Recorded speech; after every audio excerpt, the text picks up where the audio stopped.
அது மரியாதை நம்ம ஒருத்தவங்களுக்கு கொடுக்கணும்னா நம்ம ஃபஸ்ட்டு மரியாதையை பேசணும், மரியாதை நடந்துக்கணும். அந்த மாதிரி நல்ல பழக்கங்கள் நல்ல விதங்கள் நம்ம அப்பா அம்மா சொல்லி தான் வளர்ப்பாங்க. ஆனால் அதாவது உங்களுக்கு அங்கிள் சொன்னாலும் குத்தம், சாருன்னு சிஎம் சாருன்னு சொன்னாலும் குத்தம், எவ்வளோ எது சொன்னாலும் குத்தம். ஆனால் நீங்கள் பேசின பேச்சு இருக்குது பார்த்தீங்களா, ஜெயலலிதா அவர்களை பேசுனீங்களே, அதெல்லாம் வந்து ரொம்ப மரியாதை பேசுனீங்களோ. நீங்களும் அங்கிள் பற்றியோ சார் பற்றியோ அவங்களுக்கு மரியாதை கொடுத்தா அவங்களுக்கு அப்படின்னு தோணுன்னு நினைக்கிறேன். உங்களே அப்படி கட்டாயத்தில் திட்டினாலும் தான் புத்தி வருமோன்னு தெரில.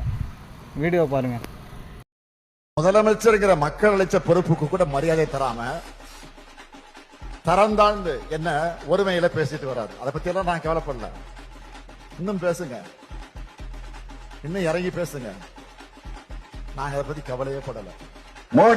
மோடி முதலமைச்சராக பதவியேற்ற நேரத்தில் நீங்கள் சென்று வாழ்த்தினீர்கள். அதேபோல் நீங்கள் முதலமைச்சராக தமிழகத்தில் பதவியேற்ற போது அவரும் வந்து வாழ்த்தினார். ஆக அவளும் நோக்கினாள், அண்ணலும் நோக்கினாள் என்பதை போல அவரும் வந்தார், இவரும் போனார். அதுதானே? ஆக அதைத்தான் சொன்னேன். ஆக பிஜேபிக்கும் அதிமுகவுக்கும் தொடர்பு இருக்கிறது, அதுவும் கள்ள தொடர்பு இருக்கிறது என்று நான் 7-8 கூட்டங்களில் பேசியிருக்கிறேன். ஒரு குட்டி கதையை சொல்லி, குட்டி கதை குட்டியை தான் சொல்லும்.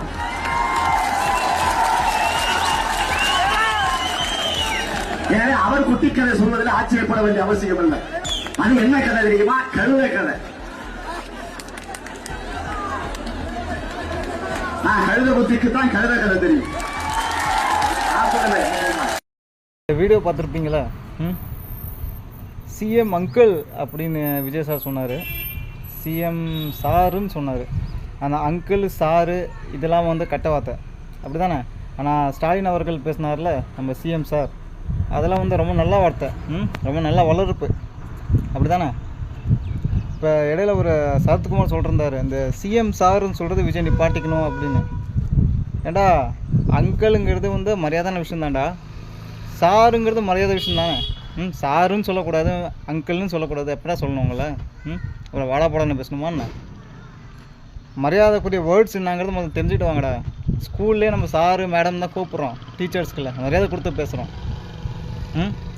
மரியாதை என்னன்னு தெரியாது. உங்கள்கிட்ட மரியாதை எதிர்பார்க்க முடியுமா? மரியாதை கூப்பிட்டு எதிர்பார்க்க முடியுமா? கூப்பிடவே கூடாதுங்கிறேன். உங்களெலாம் வாடா படம் தான் பேசணும் மாட்டுக்கு.